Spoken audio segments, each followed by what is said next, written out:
The movie kicks off with a dentist, Dr. Freddie Ginwala, a shy and socially awkward guy, eagerly awaiting for his date at a cafe. Despite searching for a soulmate for 5 years through matrimonial sites, Freddie is still unmarried and hoping for the perfect match. Soon, a beautiful girl arrives, and although Freddie spills water in his excitement, she doesn't mind and takes a seat. They start talking, but things get awkward when Freddie can't stop staring at the girl's chest, causing her to abruptly leave. Feeling down, Freddie returns home and spends a lonely night painting planes with his only friend Hardy, a little turtle. His grand aunt Persis learns about his unsuccessful date, so she calls to check on him. Turns out Freddie lost his parents at an early age, so he's all by himself now. The next day, he gets a call from a woman who claims they're a perfect match, having found his number on a dating app. They plan to meet, and Freddie suggests meeting at the Blue Cafe, his usual date spot. Expecting a new chance at love, Freddie waits with a beautiful bouquet, but the woman never shows up. Instead, he's ridiculed by a group of friends who mock him for his appearance and outfit. Here, Freddie realizes that the youngsters impersonated the girl and deceived him. In the next scene, he reluctantly attends a function with his aunt Persis, who urges him to find a girlfriend. She then looks around and points out a pretty lady nearby, suggesting he approach her. Freddie is also captivated by her beauty and decides to give it a go. He musters the courage to approach her, but instead of starting a conversation, his nervousness leads him to inquire why she's staring at him. The beautiful lady clarifies that she wasn't staring, and right then, her husband arrives. He thinks that Freddie is flirting with his wife, so he attacks him. Our poor guy doesn't react to this, but he is clearly hurt. The next day at work, the same lady from the party visits Freddie at his dental clinic.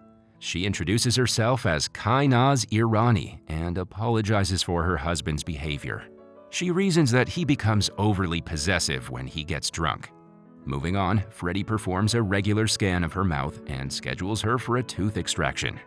After the checkup, Kainaz notices a picture of Freddie's mother, Ruby, a famous cellist, and claims to know her. She also shares that Ruby inspired her to play the instrument. This revelation deepens Freddie's feelings for Kainaz, and he envisions a future with her, creating a family in his imagination.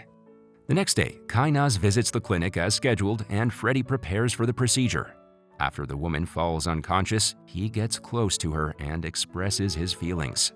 Freddie then successfully removes Kainaz's wisdom tooth and advises her to return for a checkup the following day. Before prescribing her the medicine, he asks her about allergies. Kainaz replies that she's allergic to dishwashing liquid and various other items, and frequently needs to consume anti-allergic medicine. After she leaves the clinic, Freddie looks into Kainaz's medical history and extracts her address. He then secretly follows her outside her apartment. On the other hand, when Kainaz reaches home, her husband Rustam violently beats her, blaming her for roaming out. Freddie, who has been observing them from his car, gets enraged but can do nothing to protect Kainaz. That night, he has a traumatic dream about his parents. It is at this moment we get to know how they passed away. Freddie's father found out that Ruby was having an extramarital affair, so he shot her and later killed himself. Freddie was a little kid at the time, and he witnessed all this right in front of his eyes. This incident deeply affected him, and it's the reason why he's always so nervous and shy. The next day, Kainaz fails to show up for her scheduled checkup. Concerned, Freddie calls her, urging her to visit so he can check her healing wounds. Kainaz is hesitant because she's scared of her husband, but after a lot of insisting, she eventually agrees to meet in a nearby park. Later, during their time together, Freddie notices fresh wounds and marks on Kainaz's face. When he asks about it, she reveals Rustam's abusive nature in detail. She fears that he might do something bad to her if she tries to run away. In response, Freddie consoles her and suggests she stay strong. After meeting Kainaz, Freddie's life has completely changed. He starts buying new clothes and also gets a fresh haircut. The two start meeting each other frequently and even go out sometimes. One day, Freddie waits for Rustam to leave and calls Kainaz. He then expresses his feelings to her and proposes a movie date. Surprisingly, she accepts without any hesitation, and the two visit a theater. They come closer during the movie, and Freddy finally kisses Kynaz. However, after the kiss, she does not speak a word and leaves immediately. The next day, Freddy tries to contact Kynaz, but she doesn't reply. After his multiple unsuccessful attempts, our boy gets concerned and visits her apartment. There, he discovers that she has been beaten by her husband again. Kynaz also mentions that Rustam has threatened to kill her if she ever went out of the house. In an attempt to offer comfort, Freddy proposes marriage, but Kynaz reminds him that she's already married. However, she hints that she might have considered him if she were single. Later at night, Freddy talks to his aunt and tells her that he's found a girl and is planning to marry her soon, but he hides the fact that the girl is already married. Later in his dream, he again gets visions of himself getting married to Kynaz and living a happy life. The following day, a desperate Freddy decides to confront Rustam once and for all. He meets Kynaz and proposes an extreme solution: killing him. She is initially hesitant, but he somehow manages to convince her by saying he'll handle everything. Freddy then asks her not to contact him for a week until the task is completed. He takes out his father's gun and plans to shoot Rustam. Later that week, Freddy waits for Rustam outside his home and starts following him. As he doesn't have much experience using a gun, he changes his plan and opts to hit Rustam with his car. Freddy mercilessly runs over him 3 times, killing him on the spot. Afterward, he cancels all of his appointments and retreats to his family's farmhouse in the village for a week, far away from the city. While the police investigate Rustam's death, Freddy diverts his attention by engaging in charitable work for the local villagers. He spends a week there and, before returning to the city, gets his car fixed. In the next scene, Freddy arrives at Kynaz's apartment and rings the bell.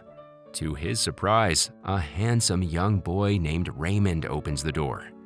It turns out Raymond is Kynaz's secret boyfriend, and he asks Freddy to leave. At this moment, Freddy learns that Kynaz used him to eliminate Rustam from her life and get his restaurant business. She threatens him to stay away from her or else she'll report his secret to the police. Freddy tries to approach her and explain the situation, but Raymond stops him. The latter then beats him up and Kynaz humiliates him, claiming he's a freak who will never be loved. Dejected, Freddy returns home where he breaks down in tears. The following day, he destroys all the dresses he bought for dates with Kynaz. He then visits her restaurant and orders a drink. He stares at Raymond and Kynaz while drinking numerous glasses of the same drink. This annoys the couple, so they finally approach him. Freddy asks for a simple apology from Kynaz for her betrayal. However, this only enrages Raymond, so he threatens to involve the police before forcefully removing Freddy from the restaurant. Fueled by a desire for revenge, Freddy devises a meticulous plan. He lists out all the items that he needs to get rid of Kynaz's phone and her allergies. Next, our boy waits for the couple to leave their house and manages to create a spare key, gaining full access to Kynaz's home. Inside, Freddy mixes sleeping pills with the couple's food. He then adds dishwashing liquid to her face wash bottle and hides her anti-allergy pills. Later at night, while the couple is asleep due to the pills, Freddy infiltrates their room.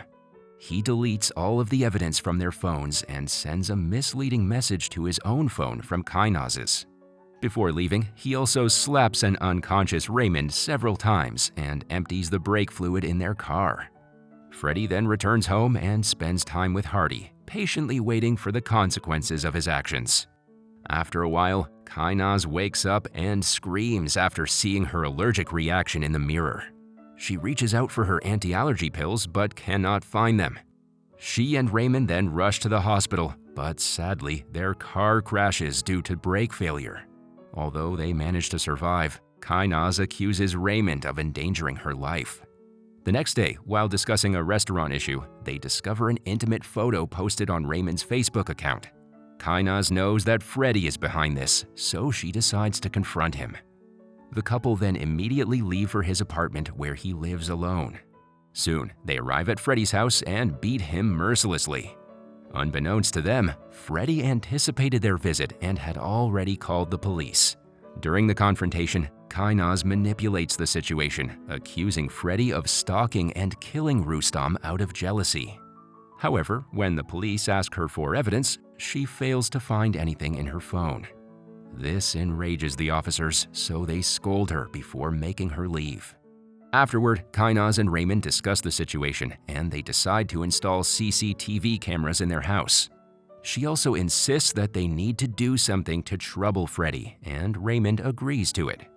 In the next scene, Freddy returns home to find a bullet on the floor and his apartment completely demolished. Realizing that Kainaz and Raymond are involved in this, he calls them and ensures them that he got their message. He also reveals that he left a snake in their apartment. As soon as Kainaz hears this, she begins to panic. The couple then searches for it everywhere, but fails to find it. Hence, they opt to stay at a motel for safety. From the motel room, Kainaz calls Freddy, suggesting he check his CCTV footage for something important. She also hints that the turtle soup they ate was delicious.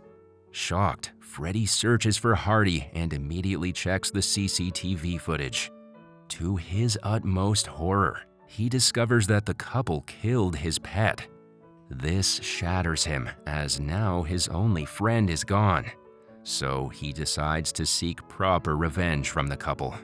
The next day, Freddy buries Hardy's belongings and asks his workers to empty his farmhouse for a week. He also pays a homeless man to falsely testify about Rustam's murder, providing his own license plate number to the police. After getting the information, the police visit Freddy's clinic and interrogate him about his car. In response, he cleverly lies that Raymond used his car to kill Rustam. He presents false messages and CCTV footage of the couple breaking into his apartment. Satisfied with the evidence, the police then contact the couple, urging them to visit the police station. The scene then shifts to Freddy driving his way to his farmhouse. On his way, he calls Kainaz, offering to take back the accusations if they apologize to him at his farmhouse. The couple agrees, and Freddy asks them to bring a suitcase for him. Unbeknownst to him, they are actually planning to kill him. Soon, the couple arrives at the farmhouse and Freddy welcomes them. He offers them drinks and places a gun on the counter. Kainaz pretends to be scared and apologizes to Freddy, but at an opportune moment, she approaches him and snatches his gun. She then points it at him and prepares to finish him off once and for all. But to her utmost shock, the gun is empty. Freddy then brings out his taser and incapacitates the couple one by one. When they regain consciousness, they find themselves bound to chairs in the farmhouse. With a sadistic look in his eyes, Freddy reveals a dentist's kit, reminiscing about a painful time when tooth extractions were performed without anesthesia. Meanwhile, the cops grow suspicious as the couple hasn't arrived at the police station on time, so they decide to embark on a search for them. Back at the farmhouse, Kainaz tries to frame Raymond as the mastermind behind their actions, including Hardy's demise. To verify her claims, Freddy brings out his mother's cello and challenges her to play it. But Kainaz has no idea on how to play a single chord, and this exposes her lie. Freddy is now certain that she too is involved in all this. Following this, he ties Kainaz back to the chair and proceeds to extract every tooth from Raymond. During the process, the latter screams in pain and soon passes out. Freddy then carries his body and buries him in the backyard. After that, he returns to torture Kainaz, plucking her teeth without anesthesia. She too passes out, and our boy buries her body beside Raymond's. In the last scene, he admits that he still loves Kainaz, but their relationship got destroyed due to her own mistake. The movie then ends with Freddy lying between the two buried bodies.